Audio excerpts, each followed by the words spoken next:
Assalomu alaykum, xona avto kuzatuvchilari. Sotuvimizda Spark 2023-yil. Texpasporti ham, kuzovi ham 23 mashinani, kraskalari top-toza.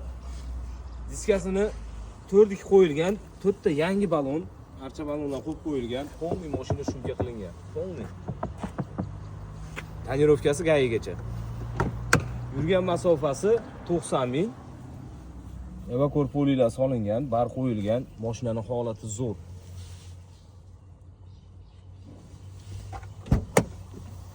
Mana orqa ko'rinishlari.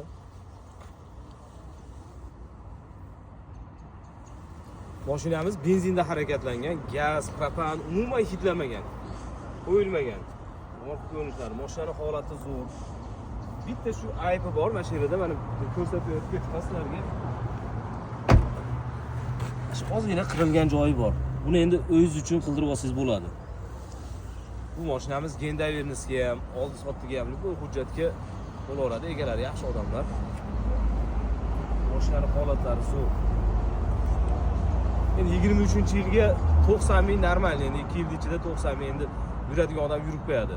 Lekin mashinani o'zi yurish-turishlari, motor tomonlama, hadovoylari ham yo'q, zo'r ekan mashinani o'zim minib ko'rdim. Videoda ko'ryapsiz, like bosishingizdan chiqmasin.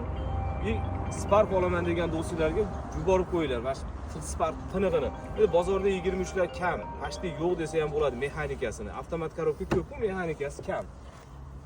Qarang ichining holatini, sidenalari ham tiniq turibdi.